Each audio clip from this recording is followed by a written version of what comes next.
Greetings from Podcastville. It's Thursday, the 14th of January. Uncle Joey's Joint is brought to you by DraftKings. Listen, the party starts tonight. It starts tonight. You got a TNT doubleheader, plus I got two games that the lines don't even look good on them. Take a look at the lines of the Indy Portland NBA game and the Miami Philly NBA game. The lines don't look right. Right there, I go to DraftKings. That's where the action starts.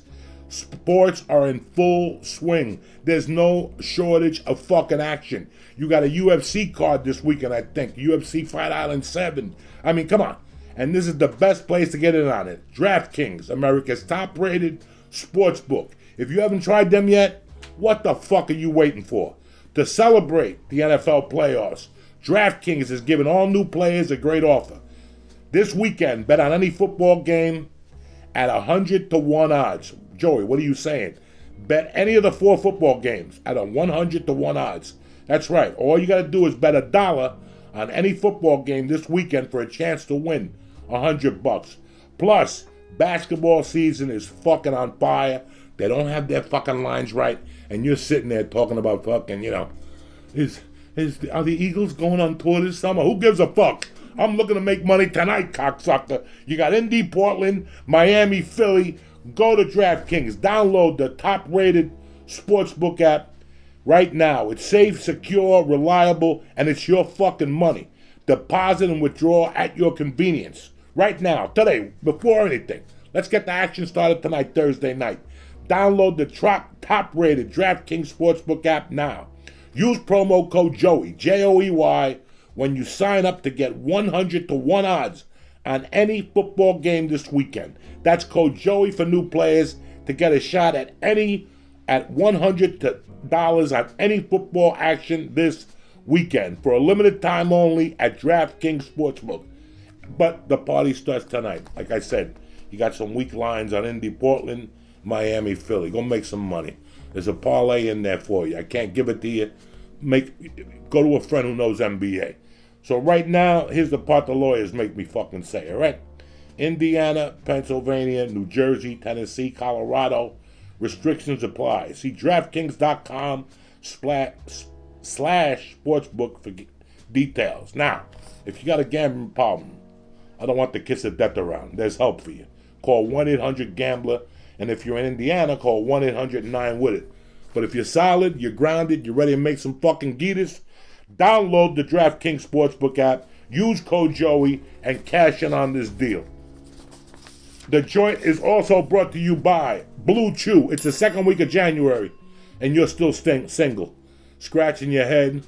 Where do I go? Do I go to Tinder? No matter if you show up, whatever site you show up, you better have a big dick and a nice attitude. And I'm going to help you. I can't help you with the attitude, but I can help you with the hard dick. Blue Chew.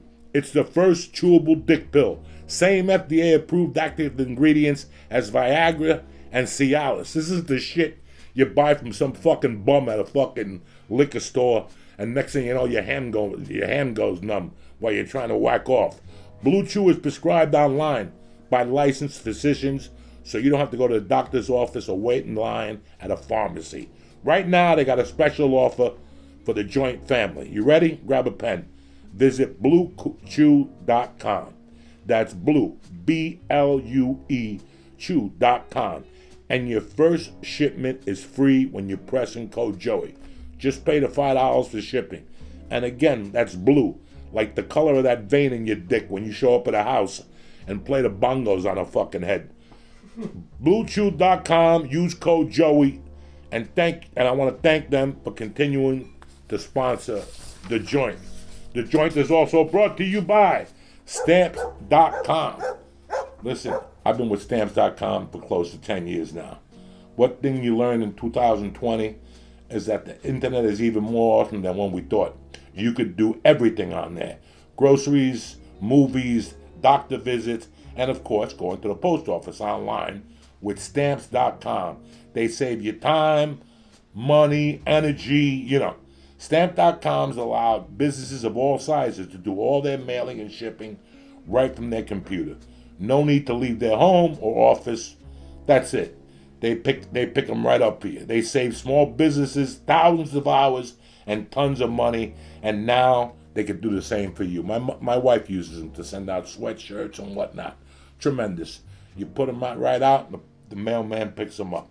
It's that easy. Guys, Stamps.com is a no-brainer, especially now, because I'm saving you time, money, and fucking I'm keeping you healthy.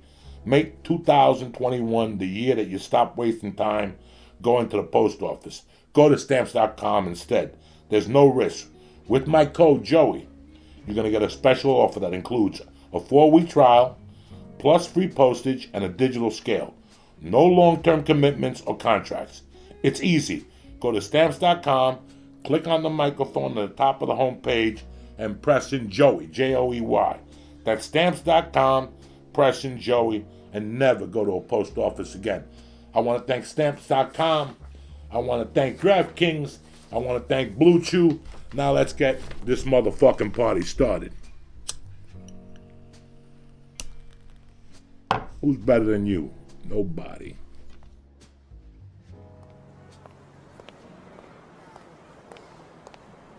Hey, how you doing?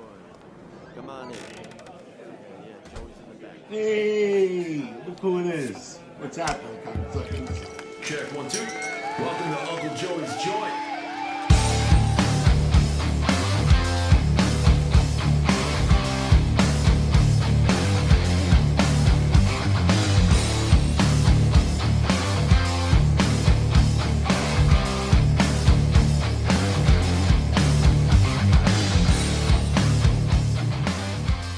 What's happening, you bad motherfuckers? It's Thursday, the 14th of January. We're almost mid-month already. I'm looking good. I'm feeling good. Thank you for all the well wishes. The surgery went great. Physical therapy, that's a different story. My buttocks are sore. You understand me? You're looking at me like, Joey, what are you talking about? Your buttocks are sore. Well, let's say you get raped by 5 dudes. Your asshole is sore, right? My buttocks are sore. I have nothing wrong with my asshole. It's my buttocks. My buttocks, I am 58 years old, and my buttocks have never been fucking sore before in their life. Do you understand me? So there's a problem right now. I know I must sound a little gay to you guys right now by even saying that. You've never, any of you guys, nobody has ever came up to you and said, you know what? My buttocks hurt today. Well, my buttocks fucking hurt today, cocksuckers. I'll tell you that much. But everything's going great. I took my first post-surgical shit. I almost fainted in the bathroom when the fudge was coming out of my ass. And then once it stopped, it wouldn't stop. I've been trying to shit for 3 fucking days. Once they start shooting you with Dilatas and Vicodins and liquid milkshakes and voodoo mixes, that fucks your stomach up. Yeah, the pain goes away. But in a couple days, you're going to have to pay for that fucking pain. I paid for it today because it took me 4 days to shit. It was like I was a snitch. You had to smack me 10 times and then you had to smack me twice to talk and 20 times to shut the fuck up. I couldn't stop shitting. I must have took 4 uncontrollable fucking tremendous shits. But that means the surgery was a success. You understand me? I got all that fucking toxin out of me, all that mumbo jumbo. And it happened after, you know why? It happened because when the physical therapist came, we were just walking in here and I go, let's take a walk outside. And I made a walk. She's like, where are we going? She's Filipino, sweetheart of a lady. She goes, where we go? I go, we're going up. The sun is out. Let's get some vitamin D. Everybody needs some vitamin D. And I had my little old man stroller just going, Jack, stoned to the gills, getting a little vitamin D, doing my thing. And it was great. So now I got physical therapy tomorrow and physical therapy on Sunday. I get the stitches taken out on motherfucking Monday. And with then I switch physical therapies. I drive to a physical therapist. One of the kids I grew up with is tremendous down here. And then hopefully by then I'll be lifting some weights lightly. And then hopefully by then we're on stage training for the fucking summer. That's the plan, Stan. Did a little writing in the book today. Did a little writing in the book yesterday. I already ran into my first snag. Even though I outlined it, I wrote 2 paragraphs too much. It took my chin down for a couple hours, and then I said, fuck it, erase it and write it again. That's what I did, and I'm better now. That's what happened. But I want to talk to you about a few things, and I'll get you out of here. I know it's Thursday. You're like, Joey, who drops a podcast on a Thursday? My mind is on different things. Fuck it. It's Thursday. I want to slow you down a little bit. Bill Burr drops his Monday morning podcast on Thursday, or whatever Thursday morning podcast on Thursday. So fuck it. We're not really off the grid. We're just a little late. You know what I'm saying? But I want to talk to you about something just to get it out there and get it out in the air and the whole fucking deal. Because I don't know if you people understand the feeling. I don't know if you understand feelings. I don't know if you've ever thought about somebody else's feelings when something's going on. I got locked up in 88. I got out in 89. No big deal. It didn't kill me. I didn't get raped. I had a good time in prison. I found out who and what I was made of, and what I didn't want to do anymore was go back to prison. All that's great.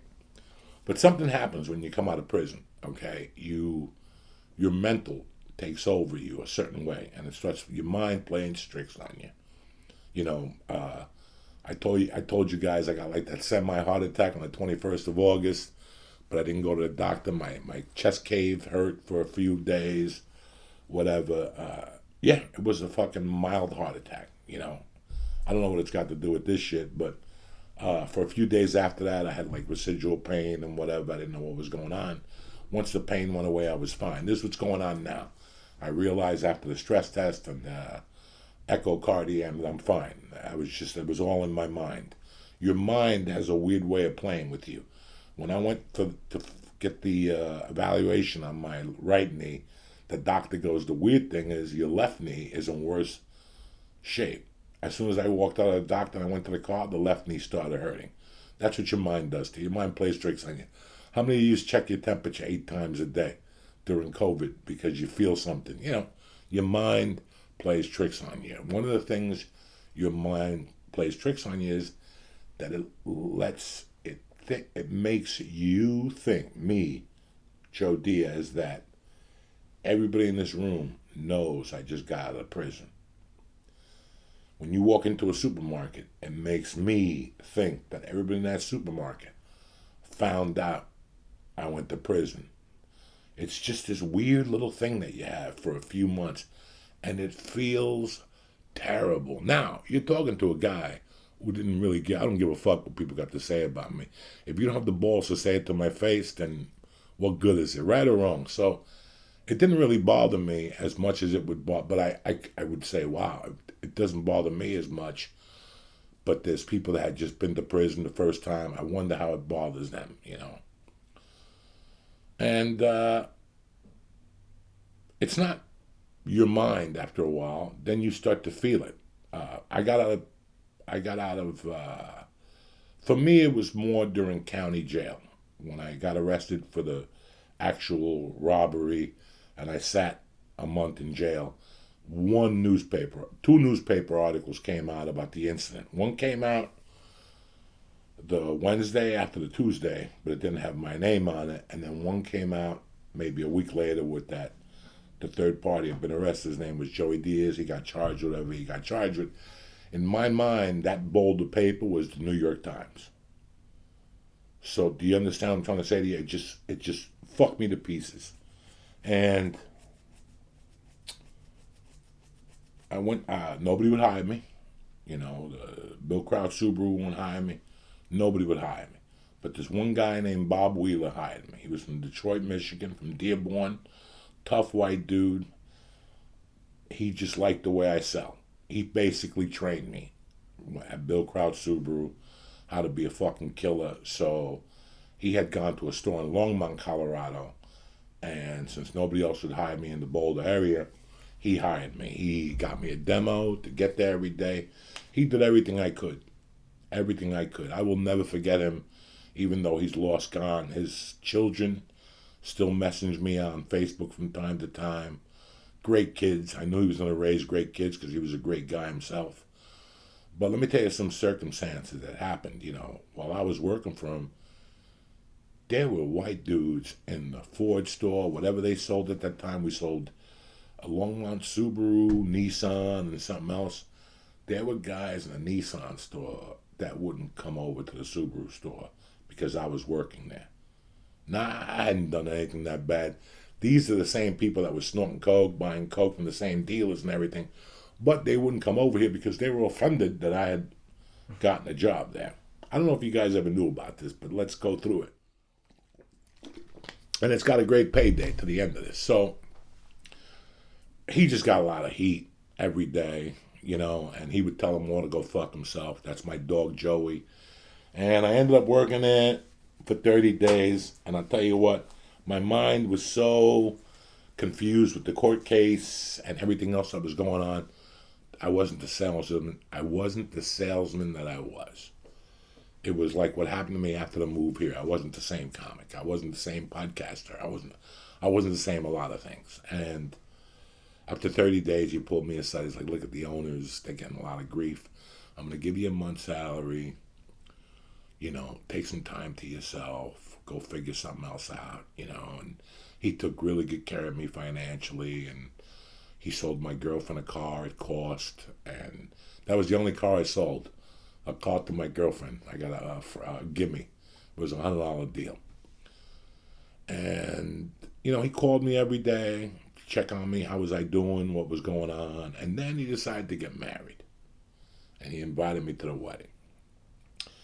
And after a few weeks or something, I just heard rumblings that a lot of people had told him if I was going to the wedding, they weren't going to the wedding. And do you know what his answer was?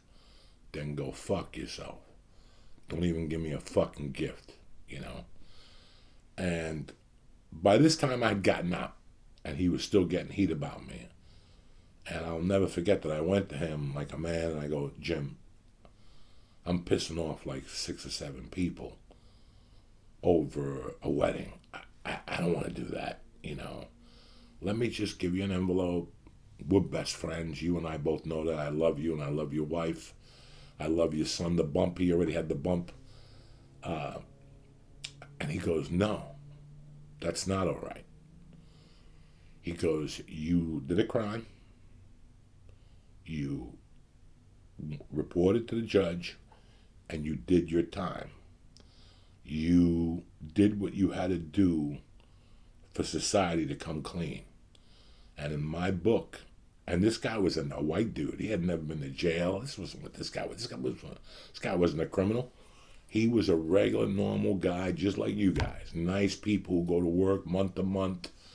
He told me that. He goes, you paid your due to society. Now it's your job to become a contributing member of society. So don't be ashamed about them. They're the ones that have a problem. You don't have a problem. You did what you were supposed to do. So what? You fucked up. What, they never fucked up? He goes, now they fucked up with me because they can never talk to me again. He goes, don't ever be a fucking ashamed about what you did. You did it, you did your time, and you moved the fuck on. Now, why are we talking about this, Joy? Why are we going through this fucking beat? I'm going to tell you why. Because till this day, from time to time, I still remember how I felt those couple of months when people didn't understand that what I'd done was a mistake. I mean, I had people turn their back on me, that I went to their houses to eat. I played with their children. They knew what I was about. I could understand, listen, when we started the church, I came right out and told you about the kidnapping because I didn't want you to find out about it 3 years in. I wanted you to find out from the beginning so you knew who the fuck I was, so there'd be no misunderstandings. I'm not here to bullshit nobody. I don't give a fuck about what your opinion is. I don't know what your life is, and you don't know what my life is, so who the fuck are we to criticize one another? I just said it to get it out of the way.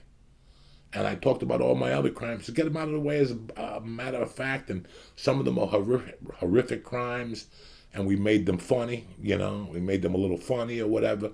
Am I supposed to still feel guilty? No, I did it, I moved on, and here we are today in 2021. Now, I'll never forget how I felt those few months, though, that these were people that broke bread with me. These were people that I'd see at barbecues. These were people that I'd see around Boulder and talk to. And it was really, because after that I started calculating, okay, how many other people are not going to talk to me and who is going to talk to me? And it was very interesting who stayed my best friend and who went away. And I was completely wrong on who was going to stay and who was going to leave. So how's that for you? I had no fucking idea who my friends were. It didn't matter to me. Everything worked out. I got into stand-up, blah, blah, blah, blah, blah. And boom, we moved the fuck on. But I never forgot. I never forgot about this. This last March, let's just say January, some girl decides to get up one day and contact a newspaper and say that some guy was sending her text messages and she was underage or whatever. And it sparked articles in newspapers, and it sparked outrage amongst the comedy community, and that's fine. It was the initial hit, you know. Yesterday, my man, Siren Z, he does. So what's his name? Cyan's cool motherfucker, love him to death. Makes me laugh. Even though sometimes he talks shit about me, I still laugh because what he's saying is with a smile on his face. He has no hatred in his heart. He's just reporting what he said. But yesterday he put up a video that I, knocked down Chris D'Elia, which it was put up by a producer to get hits. I did not call out D'Elia. I did not say anything wrong about D'Elia. What I said was who I was keeping in touch with in L.A. still, who I'm still friends with, Bert, Tom. Today I talked to Eddie Bravo. He was the funniest. He goes, Joey, I saw the pictures of your stitches in the paper, on the internet. He goes, how long was the surgery? I go, 4 hours. He goes, that's a lot of fucking stitches. He goes, were you up for it? I go, oh, yeah. They gave me a gram of coke. And I fucking talked it out with the doctor. I told him what to cut, what not to cut. I go, yeah, Eddie. They put me to fucking bed. When did they gonna leave me awake like that for fucking 100 stitches? Yeah, just give him a gram of coke. We'll work out the rest. I'm just sitting there, move that toe, you know. The fuck is wrong with people? I told everybody I talked to, Eddie, I talked to Lee, and I check in with D'Elia from time to time. And the reason why I check with D'Elia from time to time is now I'm going to tell you my story and you could decide on what the fuck you want to do with it. I went back to the store in 2013. I had never met Chris D'Elia before that. I had seen him a couple times at the Laugh Factory with Dane Cook and the Improv. Fucking very funny, very energetic. Always had 2 broads with him. All right, not 1, but 2. Loved it. Good-looking girls. You know, they looked of age. I don't know what age looks like, but these girls looked of age. They were drinking, whatever, you know. Over the years, we became tighter at the store. You know, I'd see him at the store. I'd have to follow him. It was like following a fucking hurricane. But I did it. I didn't give a fuck. Sometimes I ate a bag of shit. But I always talked to him. I always gave him love. I always winked at him before I went on stage. I never did a lunch with him. I never had a dinner with him. But while we were at the Comedy Store together, we did talk. And we had some interesting conversations about touring and whatnot. And once he got his girlfriend, he stopped bringing girls around. So I would see him and I'd go, come here for a second. What are we, fucking switching governments? What, did you become gay all of a sudden? Where's the broads? Every night, that was part of me going down there to see the 2 broads D'Elia was going to show up with. It was fucking great. Once he got the girlfriend, he fell in love, he got serious, and there wasn't 2 broads anymore. So I didn't see nothing for 3 or 4 years, 2, 3 years. And all of a sudden, I'm seeing this friend, who I call a friend of mine, getting bombarded with all this shit. But I also saw the next day, when he got the other end of the emails to protect themselves and whatnot, people didn't want to see him. He had already been convicted, judged, and executioned by a bunch of people that had the power not even to do that. You don't have the power to do that.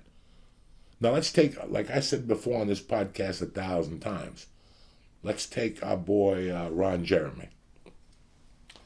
I know Ron Jeremy is a porno guy. Do I watch pornos? No. I worked at Commander Video and Captain Video in Aspen in 83 and 84, and people, and I had 2 rows of a porno section, and women and guys would always come in and say if I had any Ron Jeremy tapes, and one day I finally threw them in, I'm like, who's this fucking greasy bastard? And that's all I knew of Ron Jeremy, and one day I moved to LA, and I saw him at Bank of America. Did I run up to him and say hello? No, I don't give a fuck. He's probably got fucking sticky hands from sperm and fucking dirty pussy and shit. Yeah. I don't know nobody. I don't say hello to the guy. Then I start seeing him at the fucking store, okay? And he says hello, goodbye, how you doing, whatever. I don't see him again. Then one day I do a podcast with the pimp, from Vegas, and he shows up with him, and he plays the harmonica, and I got a kick out of him. I got a kick out of Ron Jeremy. I didn't know what his life was about, and it's not like I took a picture. I need to take a picture and post it. No, I just knew Ron Jeremy. He was a nice guy, and that's it. And when one day I'm reading about all these allegations against Brian, against, Chris, against, everybody and their mother, and Ron Jeremy gets arrested for rape, and they got him. And I didn't know anything about Ron, but again, from going to jiu-jitsu, I have 2 dear jiu-jitsu friends that are involved in the porno business, so I asked them about Ron Jeremy, and boy, did they have a mouthful to tell me. And you know what? After about a week, I made a conscious decision. I didn't want any problems. No company, no sponsor told me. I did it because I'm not comfortable with rape. I took the podcast that he was on down. It wasn't Lee. It wasn't DraftKings. It wasn't CBD Lion. I did it. Because it's rape. Okay? It's a complete different fucking thing. Now, I got Callan was on my podcast a few times. Did he get convicted of rape? No. If you guys are hating him already as a rapist, I don't see the conviction. I don't see the paperwork. I don't see fucking anything. And from my side, I got to see something. I don't know what's going on there. I haven't heard from Brian in 3 weeks. I've spoken to Sam, and he keeps me going with what's going on in L.A. right now. I do check in with Chris. We spoke Christmas week. We spoke New Year's, and New Year's I unleashed. I said, brother, that's it. It's enough of fucking waiting, It's enough of wait. Aren't you sick of just standing there and having people point their fingers at you? You're my brother. I hate to see you fucking hurt. Start this podcast. Tell your story. That's what I said. I said, tell your story and start this podcast. And the quicker you tell the story and the quicker you start this podcast, it's going to take you 6 months to a year. It took Louis C.K. a couple of years to get his footing back. I'm not mad at Louis C.K. He took his dick out and showed it to a couple of fucking broads. What do you want from me? I wasn't in the room, and neither were you. When did you read any of these Brian Callen? Were you there when Brian raped anybody or supposedly forced himself on these women? Were you? Me neither.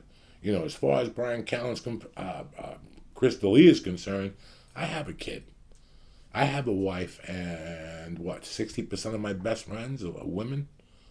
From Felicia to Kate Quigley to Lisa Tizio to Lisa Gallo, all over the place. I have girls that are my friends here that were best friends. I wouldn't be happy with somebody texting them when they were underage. But there is a thing called a mistake. And I know Chris D'Elia. I know Chris. I know where his heart is, And I can tell you that this doesn't sound like the Chris I know. So because of that reason was why I was applauding him and why I was trying to give him a lift. And let's pretend for the sake of argument that Chris did send a fucking tweet to a fucking girl. Guys, there's a lot of crazy people on that internet. There's a lot of crazy women on that internet that have a lot of shit to say. I'm 58 and I look at it and go, whoa, that's a little too real for me. But I've seen some shit on the internet from some young girls that are just crazy. We all have. We don't know what a 16-year-old girl looks like, or a 17-year-old girl, or an 18-fucking-year-old girl. I know for a fact that one of the fucking happiest days of my life was when I read that Ray Dong Chong admitted that she fucked Mick Jagger when she was 15 or 16 and was not mad at him. Felicia used to have a friend, I forget what her name was, real pretty girl. And she used to tell me stories about her growing up in the valley and walking down Laurel Canyon to the clubs and being 15 and 16 and hooking up with fucking musicians, and nobody was throwing nobody under the bus. Again, that's not my daughter. That's not what I'm raising to be, but this was something that was, it's a 16-year-old girl, a guy smiles at her, she gets attention, whatever. I don't think it's right. I don't agree with it. But again, I don't think Chris D'Elia is one of these guys. And that's just me talking on here. And I may be a criminal, and I may be a lot of things, but you guys got to remember something. I spent time in jail. I spent time around murderers. I spent time around bank robbers. I spent time around rapists. I spent time around child molesters. I did not hang with them. I got to look at them, and I got to study them like an animal in a fucking circus. You know, when you ever go to a zoo and you sit down and you stop and you look at the whole fucking giraffe exhibit, and you see that maybe the one giraffe might have a teddy bear or whatever. You know, I got to look at all these guys every day. And there's a couple things I could tell you from that fucking thing. Chris D'Elia didn't do anything wrong, and Ralphie May is not a rapist. When somebody accused Ralphie May of rape, I went off the fucking deep end. Because I know a rapist. A rapist has a different beat than a crackhead, has a different beat than what I was, a fucking robber. I was a plain day robber, a burglar, a fucking, you know. So they all have a different beat. So I know the beat of a rapist. I know the beat of a guy that really indulges in little fucking girls. You know, you don't know what goes out there in Hollywood. You don't know the girls that just go out there and don't know. You know, I saw fucking Paris Hilton on fucking Letterman telling stories how she used to sneak out of her window when she was 15 in New York to go out and see fucking men. Those motherfuckers should be shot down. They knew she was 15, but that's not what I'm here to do. I'm just trying to explain to you what I saw happen to a friend that this didn't deserve to happen. You want to kick him off the fucking movie, kick him off the fucking movie. You wanted to kick him off a TV show, whatever, kick him off the TV show. But this was not warranted by this guy. This guy came back, Chris D'Elia, and tried to show you other tweets that he had received, but nobody wanted to see them. You guys didn't give him a chance to protect themselves. How would you like it if that was you? Would you like that if I didn't give you your chance to open up your mouth and say, hey, this is what really fucking happened? As soon as they fucking came at me with some bullshit about 20 years ago, I opened up my fucking mouth, because you ain't taking it away from me. I worked too hard for this, you fucking dummies. You're worried about a girl who sucked my dick, but you don't give a fuck about a guy that was in the trunk of a car? Go fuck yourself. Your priorities are all fucking wrong. If you hit me up tomorrow and say, I'm not listening to you because you kidnapped a guy in 88, I'd accept that. But don't say to me that, oh, Joe Rogan laughed at your joke, so he's guilty. Really? There was just a bunch of stupidity at that time that we look back on now and you could address and go, what the fuck were these people talking about? What were they talking about? Because you're high as hell. Yeah. So how the fuck are you going to fucking sit there and be mad at whatever the fuck? Listen, Chris D'Elia, if you're watching this, brother, I love you. I got your back. It's time for you to fucking start your little podcast, tell your stories, let them throw eggs at you. From the Jersey. Let them throw eggs at you. Let them do whatever the fuck they want. And you're going to go through it, and then you're going to win because you're going to hold your fucking ground. In this business now, you got to hold your ground. They're going to come after you every week for something you did 82 years ago. And I'm not going to go for it, and neither are you. You wouldn't like it if it happened to you. If somebody came after you over an action you did 20, 30 fucking years ago. So when Cyan said that the other day, a lot of people in the comments said, I don't know what you're thinking. Joey's giving him light, you know, and we laughed, we giggled. I didn't leave a comment, but that's the truth, brother. I was just trying to give him fucking light. I don't like what's been done to him. And you know what? The LA Times is one thing. You know, I understand Hollywood movies. I understand sponsors on a podcast. But when your own are turning you into the fucking wolves, that's what pisses me the fuck off. That's when and every time I see somebody make a remark towards Chris or something, I send them a message. Hey man, how you holding up? How you keeping your chin up? Don't fucking listen to those fucking guys. They're all gonna have their heyday. This is part of being a friend. This is what friendship entails. You gotta pick a side sometimes. You gotta pick a fucking side. If he was to stab 4 people and kill a grandmother, do you think I'd be checking up on him? No. But this is a story of he said, she said. Nobody really. There's one bro who said he took his dick out in Cleveland, whatever. Chris D'Elia is a good dude. You know what I'm saying? He's a very handsome dude. There's a lot of things he doesn't need to do to attract fucking women. I'm not calling them liars. I'm not saying nothing. I'm just telling you from all the facts I've gathered As a human being, as a criminal, and as a comic, Chris D'Elia is okay by my eyes. So you guys want to keep fucking throwing fucking sand on him and burying him? Fuck you. What do you want me to tell him? To go and hide? Fuck you. You don't hide from fucking nobody. If we did it, we did it. We stand up and we tell our explanation and why we did it. And that's it. If you don't like it, go fuck yourself. If you can live with it, you live with it. Listen, let me tell you a very fucking story here. A very special story, okay? I love animals. I don't know. When I was about 4, I became enamored with animals. And then when I was about 6, I saw Juan throw a beat on a guy for hitting an animal. And I got the whole underculture of the Cuban dogs, why you don't hit dogs in Cuba, because they're protected by St. Lazaro and all this shit. And that's all great and dandy. But I saw an abused dog once. I saw some kids when I was a kid, like fucking a dog that was burnt. And I remember how my stomach felt. And I remember that between you and I was too much of a pussy to go back and hit him in the head with a fucking brick. But thinking about it today in the 3rd grade, this happened in 1973 in New York City, like on Riverside Drive. If I would have had the balls I had today, I should have hit those kids with a brick in the head and fucking smashed their heads for lighting this dog's tail on fire or some shit. I was so pissed at myself that night. So I've never been happy on dog, cat abuse, animal abuse. Listen, I get it. I get it that you buy a dog and all of a sudden your wife gets pregnant and she's scared of that breed of dog and you got to get rid of him. I get all that. And you take him down to a shelter. I don't get you leaving him on a post and leaving him outside. I don't get you fucking tying him to some fucking street or moving and leaving him in the backyard. That's not cool in my world, and that's animal abuse. And in my neighborhood, that's a fucking, those are charges to get beat up. Like, people in my neighborhood beat you up for that. Not me. I just mind my business. But what I'm trying to say to you is, when I was a kid, I saw these guys burn that dog, and I heard him cry.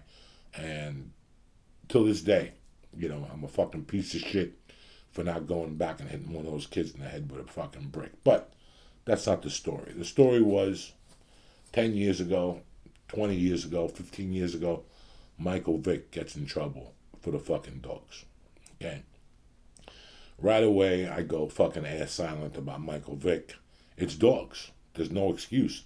I read a few of the articles. There's no fucking excuse. But I wanted to see. I wanted to see the hand he was going to play, you know. And he took his lumps. He took his salary loss. He paid his fines. He did his time. And he talks to people now about dog fighting and the dangers of. And he inspires and whatnot. Now, what am I supposed to do? What is a guy like me supposed to do? Do I get on Facebook and Twitter and say, fuck Michael Vick, don't let him get into the Hall of Fame? Because 10 years ago, I read what he did. He electrocuted the dogs. I read, drowned them. I read all that stuff. But now, where does this put me? So I really, really, really had to think about this. Like, where does this put me as a human being? Am I going to be a hypocrite and sign this petition and not let him make the Hall of Fame? Let me just think about this. Let me just think about this. And I prayed on it and I thought about it, believe it or not. And it's like, how can I not? Because a crime is a crime. Rape, kidnapping, dog abuse, child abuse, a crime is a crime. The extent of a crime is, you know, however you consider it. But in my world, a crime is a fucking crime, okay?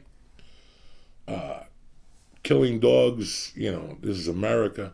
White people with sandals love their dogs. You're going under the prison for a while. I was mad at Michael Vick, you know, as a personal, you know, not that I would state it or whatever. But he did his time. He paid his fines. You know, I haven't heard any more involvement with fucking dogs with Michael Vick, you know.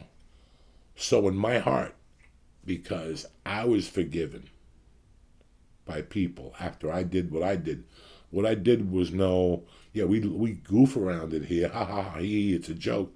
But what I did was also a crime. So how can I not forgive Michael Vick on a personal level if people forgave me? And most importantly, I forgave myself. So what I did was I started watching whatever Michael Vick, does, like the NFL Network or something for somebody once in a while. And I just started watching him. And I started looking at his eyes and watching him. And you know what, man? He was a young kid when it all went down. They threw a ton of money at him. It's like taking a 25-year-old kid in Hollywood and throwing a bunch of money off to him. And let's see where this goes. For some people it's drugs. For some people it's, Charlie Sheen fucking 20 hookers and porno girls. For fucking Michael Vick, it was dogfighting. And that was his mistake. I hope he's not doing it anymore. But I was forced to forgive Michael Vick. Why? Because I was forgiven. How can I forgive everybody else? I was on Mike Tyson's podcast, another guy that got convicted of rape. Okay? Convicted of rape. You ever see Mike Tyson on a fucking plane? It's like a party. You ever see Mike Tyson walk through an airport? Everybody loves him because everybody felt it was a sham of a fucking call, this rape. I've heard different stories about the rape and whatnot. They don't sound that damaging to me. It's not going to make me hate Mike Tyson or dislike Mike Tyson. I became friends with Mike Tyson maybe 3-4 years ago, talking little by little. I watched all his footage of "you're going to fucking suck my dick, I'm going to eat you," when he was yelling at the white announcer. What do you think of the things I say? He's from Brooklyn. I'm from New York City, Jersey. I'm the same fucking type of madman. I say some crazy shit too. I have anger issues in my heart. I was talking a few weeks ago how I'm 58 and that kid saved me, because by now I would have shot like 20 of you fucking LA cocksuckers. But I can't do that. I got responsibilities to my daughter. I got responsibilities to myself and to you guys. So for me to walk the walk, for me to talk the talk, I gotta walk the walk. So I forgave Michael Vick. And now I feel a lot better about it. I don't even know Michael Vick. I've never even met Michael Vick. That doesn't matter. I had to use it as, how am I living my life? Who the fuck am I to whatever? If you don't like Michael Vick, switch him. When Michael Vick comes on your channel, switch him. If not, then don't fucking switch him. Then shut the fuck up. If you're still mad at Michael Vick, you never committed a crime. Everybody talks about being a Christian and forgiveness. Where's your forgiveness? Where's your forgiveness? I don't expect you to forgive Harvey Weinstein. I ain't forgiving that motherfucker. And I ain't forgiving fucking the yoga guy, the hot yoga guy, whatever, Kishner, with his stinky fucking hummus balls, making stupid white girls suck his dick to learn fucking downward dog. How retarded are you? I'm not mad at these. I am mad at these fucking guys. They have nothing to do with me. They have nothing to do with my world, but I also have to look at that felonious side. And I was a felon at one time. And how many breaks did people give me? I still remember all the people that didn't give me breaks because I was a felony. Shame on them. Shame on them. They didn't really get to know me. Like I said, if I came on here and go, "Welcome to the pilot, Uncle Joey's joint.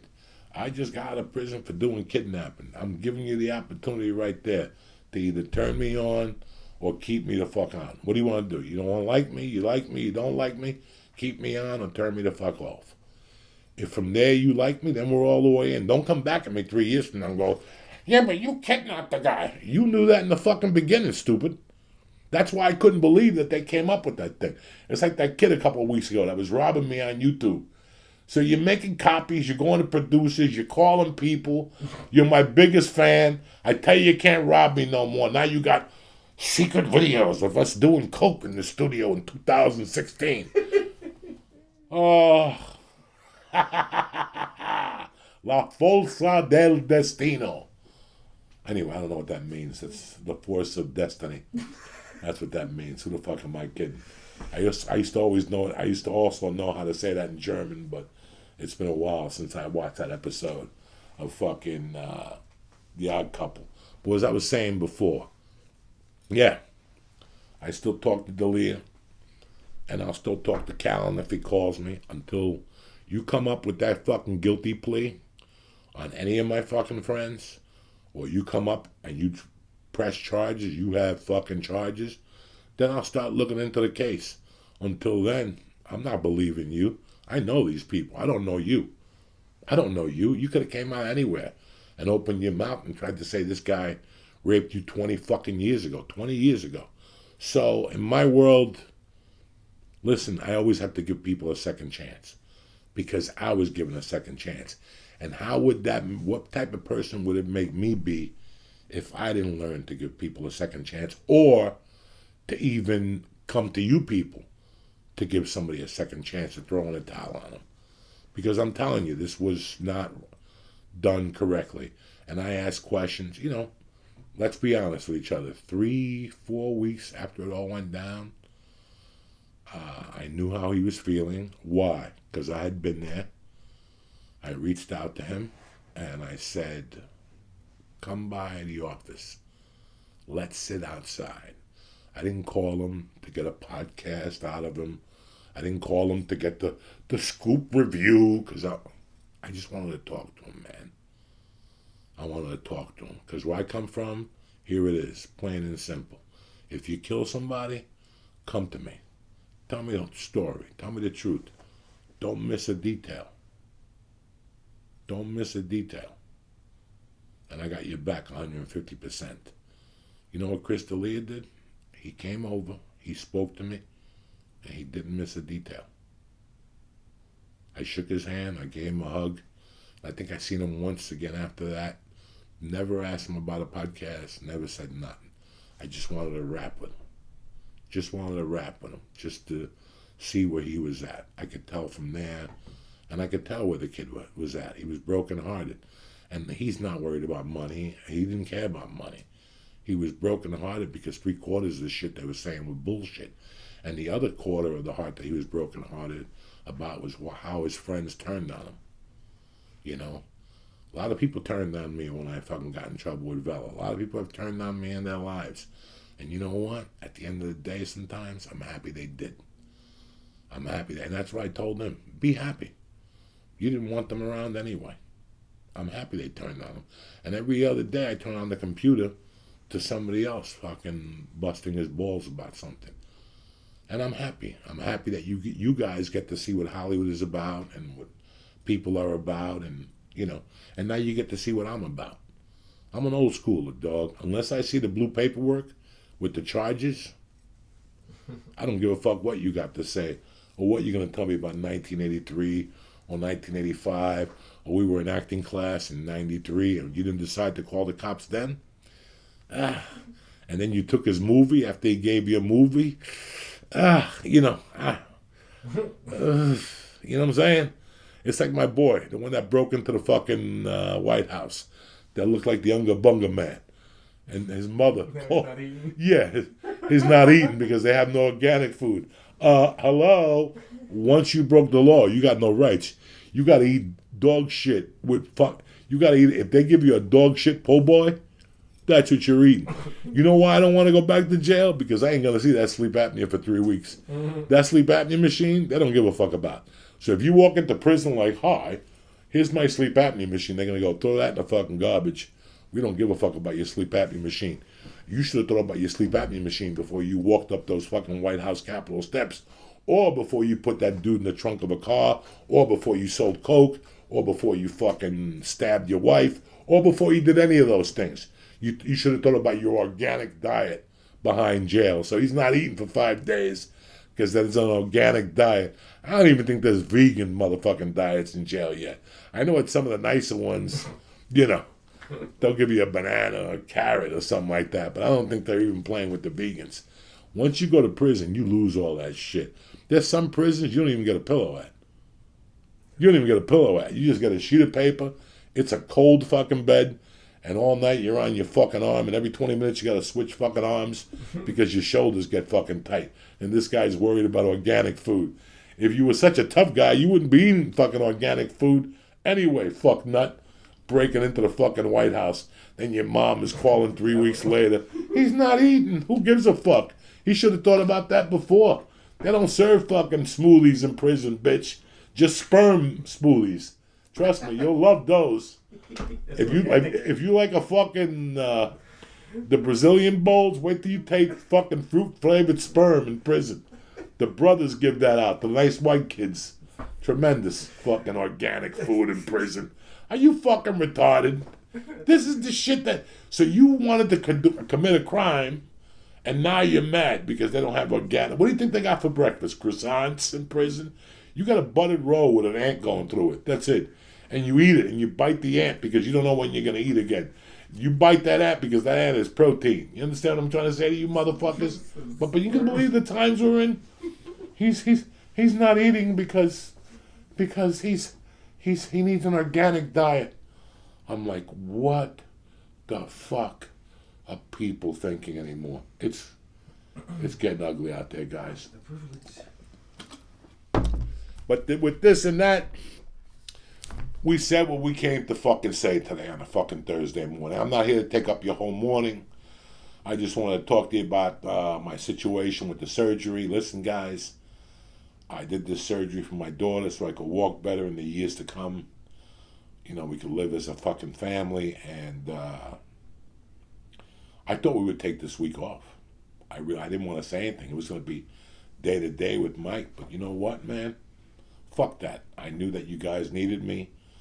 I knew that you guys depend on me. If you're on Patreon, I gave you an extra Joey Diaz project this week, just out of respect for covering for the fucking New Year's thing. Somebody sent me the tape. We found the fucking... The link from New Year's. It's there. Okay. But it's all fucked up, so I don't know. I tried to send it to you.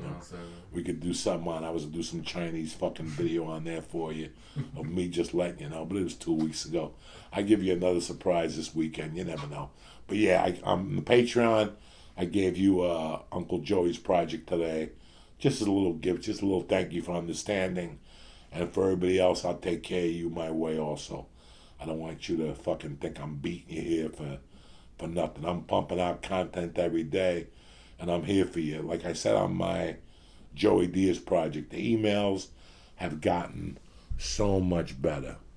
So I know that your lives have gotten better. My life has gotten better. My stress levels have gotten down. My eyes have opened a little more. I know where I'm going to be. The emails have gotten a lot better, guys. I'm so happy you're doing well, you know. October, November, I was getting nothing but fucking bad emails, and I was answering them all, trying to, you know, take the steps with you.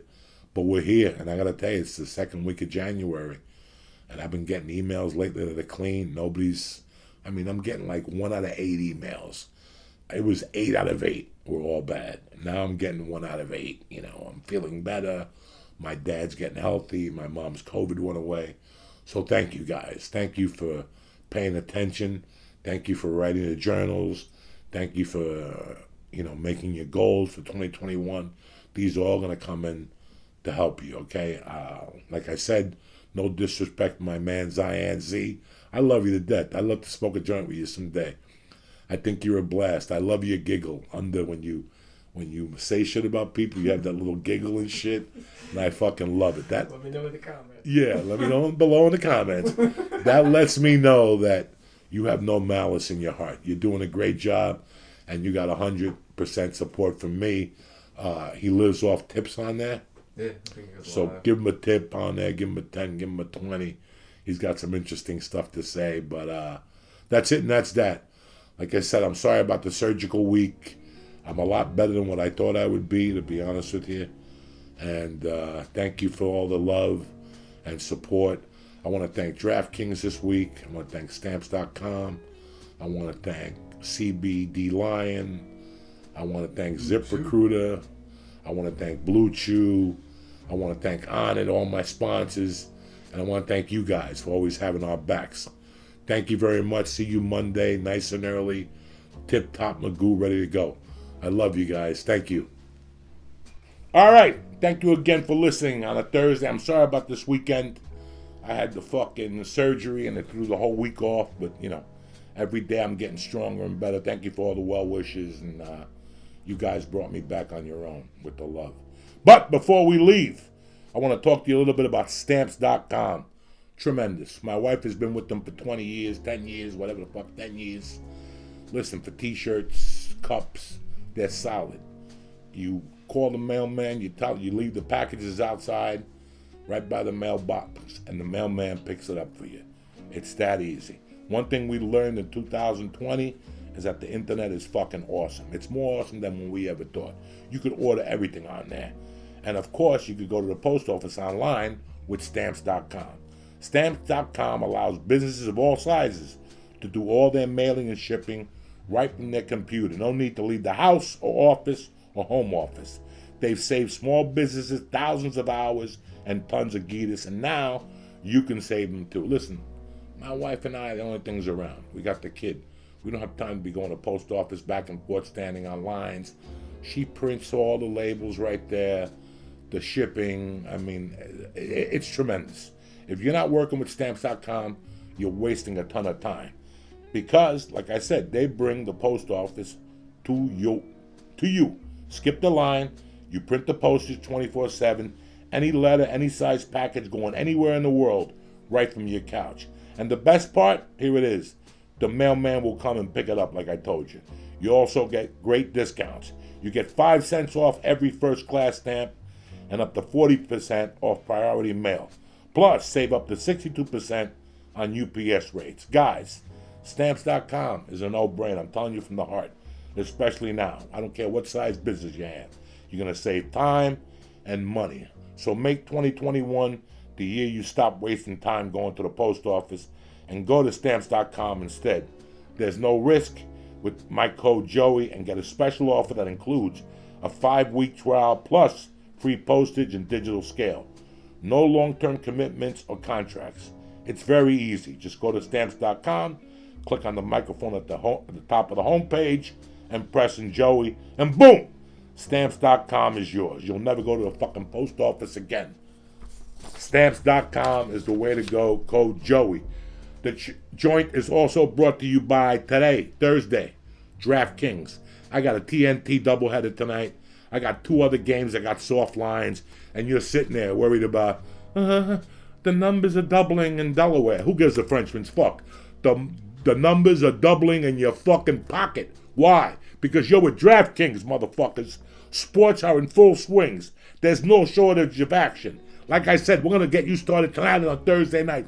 You're going to make more money this fucking weekend with a parlay on Thursday, 1 college game Friday, and then you got the pros. And let me tell you what happens on Saturday with the pros. DraftKings has got you covered. Bet any football game there's 4 football games this weekend. Pick any of them. And you got 100-1 odds. That's right. All you got to do is bet $1 on any football game this weekend for a chance to win $100. Plus, the basketball season is tipped off and the lines are still soft. So head to the Sportsbook app right now, DraftKings app right now, to check out their daily odds boost. And if you haven't signed up yet, what the fuck are you waiting for? Now is the time. Download the DraftKings Sportsbook app today. It's safe, secure, reliable, and guess what? It's your motherfucking money. Deposit and withdraw at your convenience. Download the top-rated DraftKings Sportsbook app now. Use promo code JOY when you sign up to get 100-1 odds on any football game this weekend. That's code JOY for new players to get a shot at 100-1 odds on any football action this weekend. And guess what? By fucking after tomorrow night's parlay and Friday night's action, your bankroll is going to be on fire. You're going to have some chick over Saturday night sucking your dick COVID style. You ever get a COVID blowjob yet? Tremendous. They don't breathe out of their nose. They either fucking breathe out of their mouth or they die. It's a beautiful weekend. It's DraftKings type weekend. And this is going on for a limited time only, 100-1. So, here's the part the lawyers make me say. You got to be 21 or older. New Jersey, Indiana, Pennsylvania, Tennessee, Colorado. Restrictions apply. See DraftKings.com/sportsbook for details. Now, do we have a gambling problem? There's help. 1-800-GAMBLER. And if you're in Indiana, 1-800-9-WITH-IT. But if you're not the kiss of death, download the DraftKings Sportsbook app, use code Joey, and cash in on this deal this weekend. I'm saving you money already. Fucking Stamps.com and DraftKings. There you go. Now you can, what you win from DraftKings, you can mail your rent with Stamps.com. Who's better than Joey? Anyway, It's the second week of January. You still got a limp dick and goals to get pussy. It's over. You know why? Because Uncle Joey showed up with Blue Chew. It's all about a big dick and attitude. And after this fucking podcast, you're going to have both those things covered. You're like, Joey, what's Blue Chew? It's the first chewable dick pill. Same FDA-approved active ingredients as Viagra and Cialis. This isn't some fucking funny pill you buy off fucking Pablo at the liquor store, and 2 months fucking later your left eye won't stop twitching. It's not that type of party. Blue Chew is prescribed online by licensed physicians, so you don't have to go to the doctor's office and wait in line at the pharmacy like a putz and make eye contact with the girl, and now she knows you got limp dick. You don't need this aggravation. And it ships right to your door in a discreet package. Nobody knows nothing. They think you're getting a fucking envelope from grandma or something. Blue Chew is even cheaper than the pharmacy. And you can take them anytime, day or night, even on a full stomach. So, right now, I got a special offer for the joint. Visit BlueChew.com, that's BlueChew.com, and get your first shipment free. You're like, Joey, it's the beginning of the year. Yeah, free! Free! That's how we start. You're single. You ain't slinging dick. Your wife walks around covering her face like she just walked out of Amistad. You need that? Go get BlueChew.com right now. It's blue. Again, that's Blue Chew. BLUE. Like the color of your dick once you hit you, before you hit you. Listen, I don't care if you're gay. Let me tell you something. If you're gay, you're going to be busting assholes with this Blue Chew. So this is for you too. Why should I say women? You might hit some guy named Little Pete in the head with your dick. That's not what I'm into, but I don't care what you're into. Blue Chew just wants you to be happy. So go to Blue Chew right now. Use code Joey. All right? And thank you for continuing to sponsor my show. I want to thank Blue Chew. I want to thank Stamps.com. And I want to thank the Kings, DraftKings, for putting some money in your motherfucking pocket this weekend. I love you guys. Sorry about this week. We'll be back Monday morning. Tip top Magoo. Ready to light a homeless motherfucker on fire. Stay black. Be great. And that's it. I love you, cocksuckers.